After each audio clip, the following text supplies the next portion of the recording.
talk about basically how hydrology moves these sources to surface waters and creates water quality problems. And so I've broken up my presentation into 4 basic components, looking at basically taking a tour down through the Chesapeake Bay watershed. So I've started by focusing on some of the work that we do in the sloped upland regions of the Chesapeake Bay watershed, focusing on issues that are kind of germane to the coastal plain lowlands.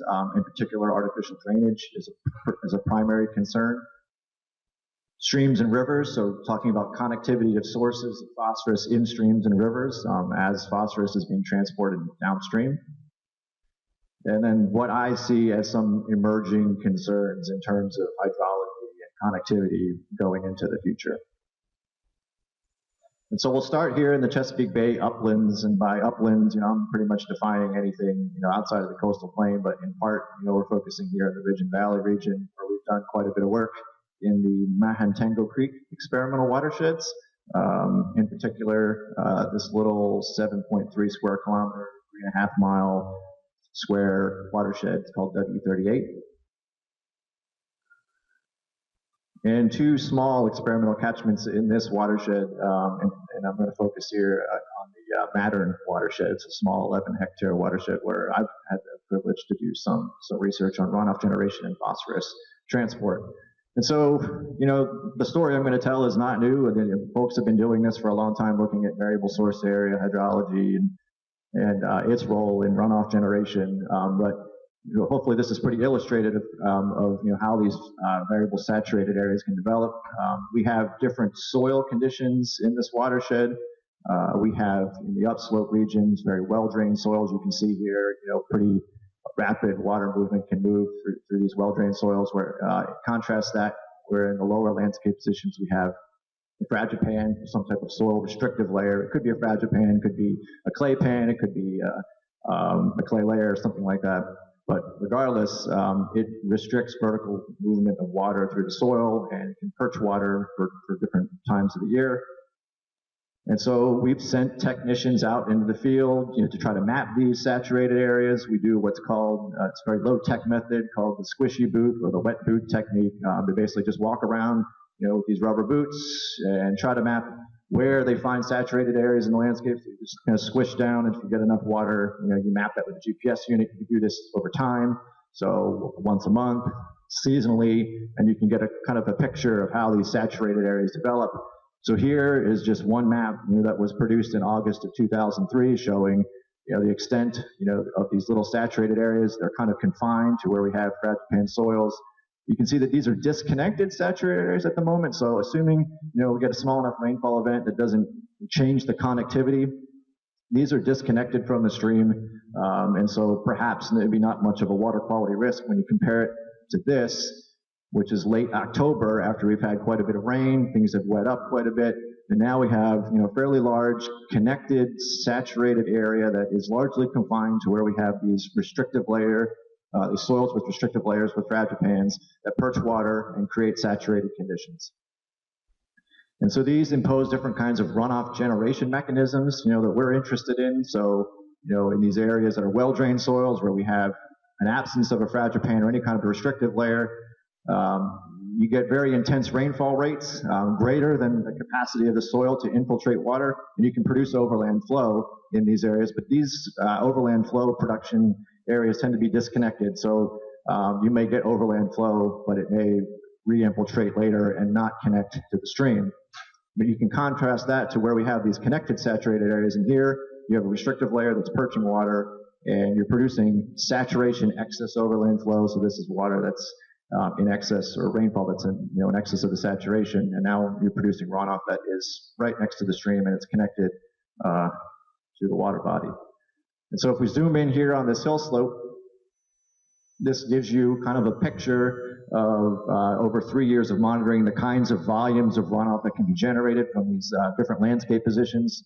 Here we have about 46 liters of runoff from these, and 92 liters from these 2 upslope landscape positions. But here in the lower landscape position, where we have a very active runoff generating zone, well over 4,000 liters of runoff, and a lot of that is, pretty close to the stream. So we have connectivity and potential delivery of pollutants such as such as phosphorus. These show the different soil peak concentrations. As you move up slope, you can see pretty close to agronomic optimum down here in the lower landscape position, and then soil phosphorus concentrations increase as you move up slope, where we're applying fertilizers and manures on a more regular basis. And then you can look at pretty much a relationship between the concentration of dissolved phosphorus in runoff and the soil peak concentrations at these different landscape positions. Pete showed this in more detail. Basically, the higher the soil peak concentration, the more dissolved peat you can get in runoff. And just for these 3 points, you can see that we get much higher concentrations of dissolved phosphorus in runoff in areas, these upslope areas where we have much higher soil peak concentrations, and much lower concentrations down here in the foot slope. These lower landscape positions where we have saturation. But just because we can predict runoff peak concentrations from soil peak levels does not mean that we can predict loads that we would expect from those areas. When if you look at this from a loading standpoint, it really is the hydrology that's driving the loads. And so you get fairly low loads from these upslope positions that are typically disconnected from the stream. But when you move into these lower landscape positions where even though the dissolved phosphorus concentrations in runoff are quite low, you produce very large loads because you're just producing huge volumes of overland flow runoff from these lower landscape positions. And so Andrew touched on this, Pete touched on this, you'll hear others touch on this. This is the critical source area concept, where basically all you need is a P source that can be activated by a transport mechanism, and you create a critical source area. And this zone here is what we would term a critical source area. It's underpinned our approach to phosphorus management. It's built into our phosphorus indices nationally. So all of our strategic tools for monitoring or for managing phosphorus risk are underpinned by this critical source area concept, and it's been upheld not just in central Pennsylvania, but internationally. People have looked at critical source area concept, and it has been upheld every time someone's taken a look at it. So I've just spent a little bit of time talking about overland flow and phosphorus transport, but we shouldn't ignore the fact that as Pete has mentioned, there's phosphorus can leach. Andrew mentioned this as well. And so subsurface peat transport is an oft overlooked pathway, but it's important. I can give you just one example from the Allegheny Plateau region, where Pete and others did some work on a small dairy farm looking at subsurface peat transport after manure was applied. Here you have a spring house monitoring area where they were collecting water samples on a fairly regular basis. That spring house used to supply water to the farm, but does so no longer. But essentially, the fields that are just upslope of this spring house were receiving manure. And here you can see when manure was applied at different times. And then here's the track of phosphorus concentrations in response to manure application. And you can see pretty soon after manure is applied, you get a spike in phosphorus concentration at the spring house, and pretty much every time you get a response. And so that shows subsurface connectivity, and that phosphorus can be transported in subsurface flow as well as in overland flow. One way to circumvent this, through management, is you can till and mix and destroy basically the macropores that are serving as the connectivity basically between the surface and the subsurface flow pathway. And so that's just not just a management strategy for subsurface flow in some of these more natural systems where you have water moving, say in bedrock cracks or fissures, but also in tile drain systems. Basically these macropores that serve as the connector between the surface and the subsurface. And periodic tillage can be used to basically disrupt those macropores.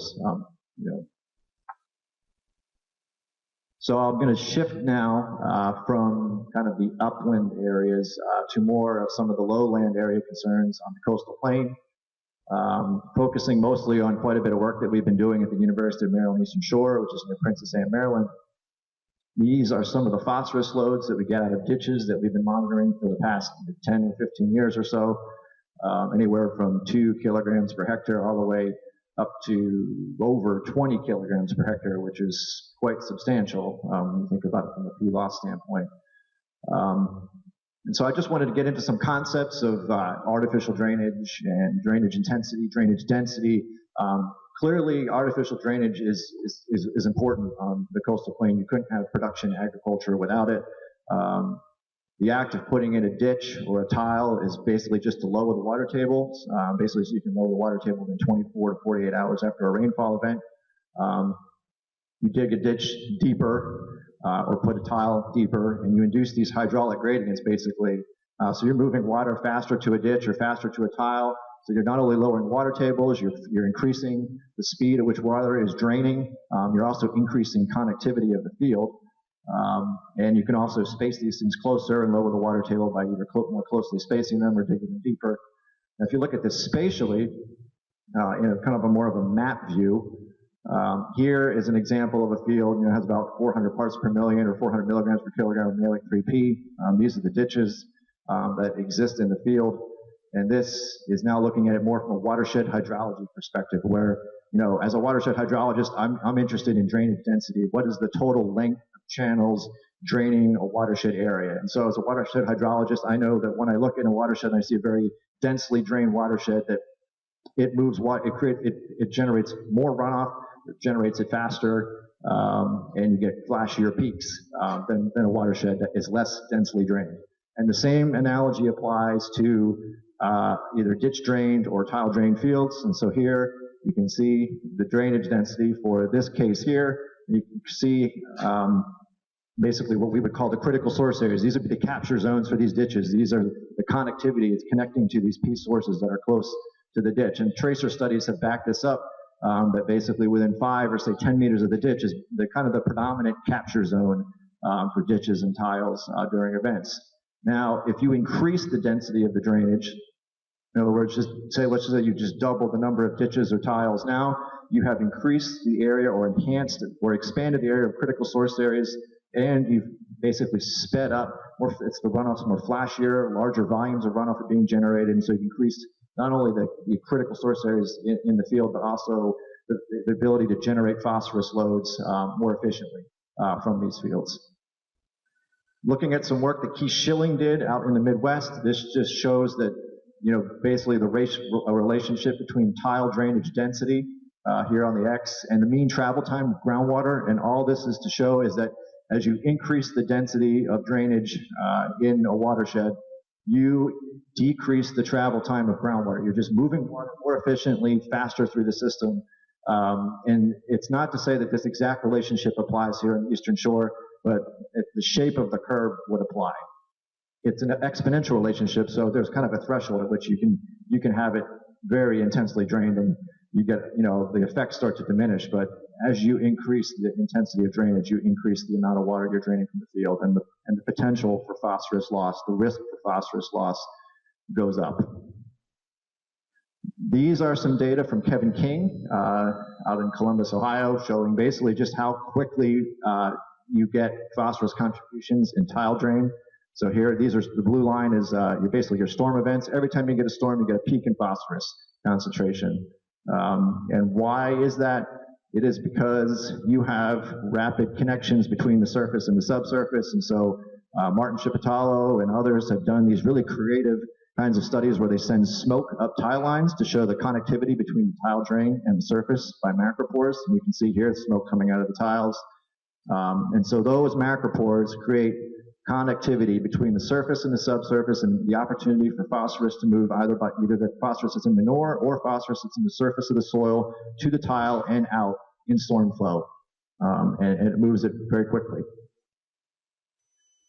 Now, we can look at the Eastern Shore where we've done, this is back at UMES here in Princess Anne, Maryland, and look at one of the ditches that we monitor. Here's a typical storm event we see in one of the ditches that we monitor. Same kind of response, very fast peak in dissolved P, and then down, so suggesting very fast travel times to the ditch. And you wonder, well, what produces that high phosphorus concentration? Well, the ditches are draining groundwater. I mean, that's their role, is to lower the water table and to discharge groundwater from the field. So you might say, well, is it coming from groundwater in the field? Well, we have, the network of some 100 wells or so, shallow wells, and we've been monitoring phosphorus concentrations in these wells in this field for several years, and we can look at the average concentration of phosphorus in the field and see that Well, it ranges from about 0 to 0.3 parts per million with a mean of about 0.05. We're producing a peak in phosphorus concentration here of 1.4 or so milligrams per liter. So if you just thought about this in a mixing context, we would have to be mixing in a very high source, with this low P source groundwater in order to produce that peak. There's really no way for this regional system by itself to produce that peak. So what is the source, of the phosphorus? Basically, it's not the regional system itself. It's some other pathway that is activated. And so work by Pete Vadas, who's here, and others looking at basically concentrations of phosphorus in very shallow groundwater. This is groundwater that's within a foot of the surface. You see within a day of a rain, you get concentrations of 8 upward, close to 10, and we've been doing more, recent monitoring to back that up, in different fields, showing that, this very shallow pathway, about a foot below the surface, 25 centimeters or so, is producing very high phosphorus concentrations within a day or two of an event. That declines as the days since the rain go away. But you're activating that source, and there's a rapid flow pathway, basically that's moving that phosphorus in the shallow subsurface from the field to the ditch.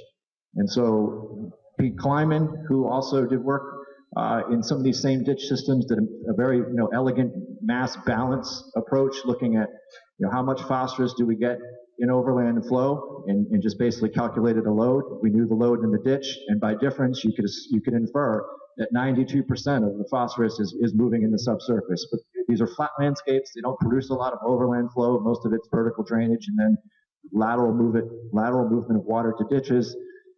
This is where, if you have P stratification in soils, where you have most of your phosphorus stored, and so this is most likely the pathway that phosphorus is taking to drainage. It's a very rapid pathway, and because of travel times that are slow, the contributing areas are largely within this 5 to 10 meter zone of the ditch. And that's why intensifying drainage is such a concern, because as you add ditches, each one of these has its own capture zone. You put a ditch here, it's capturing more P and mobilizing more of the P that would normally have just been stored in the field, but now you're moving it to the ditch. And the ditches are just rapid conduits for water movement every time you get an event. And so you produce very high P loads. So shifting from that to kind of like what happens, as phosphorus is moving downstream, because we've been talking about mobilizing it from the landscape and putting it in streams. Well, there's also connectivity in streams that kind of, sequentially moves the phosphorus downstream. First we're moving it from the hill slope to the stream.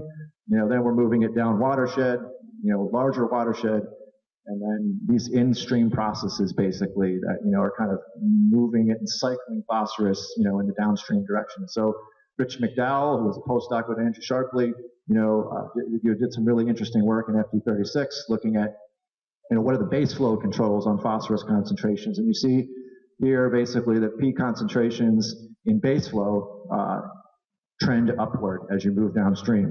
And that's basically just the capacity of sediments and streams to sorb P. You have a much greater capacity to absorb phosphorus in the upstream areas, and a much lower capacity in downstream areas. And so, the concentrations of phosphorus in base flow are much higher based on the capacity of sediments to sorb P. Contrast that with storms, and you see kind of the opposite trend, where you have your highest P concentrations in storm flow, kind of in the headwaters, and they start to basically show a dilution trend as you move downstream. You have very active runoff generating zones here in the near stream area, and what we would call basically a critical source area of phosphorus loss here in this part of the field, contributing to these high P concentrations that are then mostly diluted as you move downstream. But just like the field scale data that I showed you earlier, even though the concentrations here are declining, it's just the sheer volume of water that it's going to create the load. So, the annual phosphorus export patterns in streams that we see, and Andrew touched on this in his talk, it follows kind of the Pareto rule, basically the 80-20 or the 70-30 rule. We have 90% of our flows in a year are base flow, and maybe only 10% of the flows are these big storm events. But 70% of the phosphorus export is occurring in these very few storms that are occurring in a year, and only maybe 30% or so is coming out in base flow. And so it's these storms, they occur, at different times in the year. Some are very extreme. Sometimes you get a storm like Tropical Storm Lee, and it can account for the majority of the load that comes out of a watershed in a year. And then there's a kind of a conveyance mechanism where the suspended sediment and the phosphorus that's associated with it will move so far downstream during one event, it'll be deposited in floodplains, and then it takes another storm to move it further downstream, and that process can take decades to centuries to move it from some of the upland areas, down towards the Chesapeake Bay, depending on how far you are. So I'm going to give it an example, kind of a further downstream case of, the Conowingo Dam is a big concern, and so a lot of people are kind of interested, in its role in phosphorus delivery to the bay. And so here is Tropical Storm Lee, a very major storm that occurred in September of 2011. This is the radar image from the storm. And here you can see the massive sediment plume moving down through the bay from the Susquehanna River. Bob Hirsch out of USGS did some really nice work to show basically the contribution of this one event to phosphorus delivery in the bay. So Tropical Storm Lee, as a fraction of produced 61% of the phosphorus load to the bay in 2011 alone. So in 1 year, it accounted for 61% of the load. As a fraction of the last decade, it accounted for 22% of the phosphorus load. And as a fraction of the full record, 9%. So just a tremendously huge storm. And so a lot of people have looked at the Conowingo Dam as kind of the greatest BMP because it traps sediments and it traps phosphorus, and it's kind of been storing all the phosphorus and all the nitrogen, for that matter, in sediment that's been coming from the upstream areas. But perhaps those things are starting to change as the basin is filling with sediment. The storage capacity is about to be reached. Bob Hirsch showed that basically the concentration discharge relationship is starting to change, such that now you're getting much higher concentrations for the same kind of flows that you didn't get before. So now here's Tropical Storm Lee producing a phosphorus concentration of almost, or well over 2 parts per million. This is Hurricane Ivan in 2004. And then this graph comes out of some work out of Johns Hopkins showing that for total phosphorus, and this is largely due to changes in particulate P, you had downward trends for most seasons of the year in particulate P, and then now you're starting to just see this uptick in particulate P and total phosphorus loss downstream of the Conowingo due to these scouring events that are happening behind the reservoir. And so while dissolved nutrients are largely trending downward and continue to trend downward, we're seeing an uptick in particulate phosphorus below the Conowingo Dam. And so perhaps this could be one of your great legacy P sources into the future. Lastly, I want to touch on what I think is an emerging concern for nutrient management, something that we all need to be cognizant of. 2 landmark reports were released last year in 2014 on climate change. One, the IPCC report, and more closer to home, the Global Change Program released the U.S. National Climate Assessment. And so, what does that mean? Why would we worry too much about climate change? We're thinking about nutrient management. But here is some work that Andrew Sharpley did, and Bill Geberg and others have looked at, how do you define contributing areas, and when we're doing phosphorus management with the P index. And so their major area of concern are these, more frequent storms that you get, these 1-year storms. And so to do that, you just draw a 50-meter buffer that indicates kind of the contributing area for these events. And, the color codes are basically the soil P level. So you kind of, these are the areas that you would, not apply P and try to manage, for P risk assessment. So climate change in the Northeast, we have increased, extreme rainfall events have increased 71%. So we're seeing much more extreme rainfalls now than we ever did before, more so than anywhere in the country. And we've also seen an uptick in river flooding, in part response to that, the increase in rainfall. And so if we take Tropical Storm Lee as an example in the FD36 watershed, that map that I just showed you, here is the return period in years on the X and flow in cubic feet per second on the Y. And Tropical Storm Lee produced a peak flow in FD36 of 53 cubic feet per second, which translates to about a 73-year return period event for the storm flow that was generated by that event. So what are the consequences of that kind of an event for a place like FD36, where we know quite a bit about contributing areas and phosphorus loss? Well, if you draw a 100-meter buffer, that's for a 5-year storm.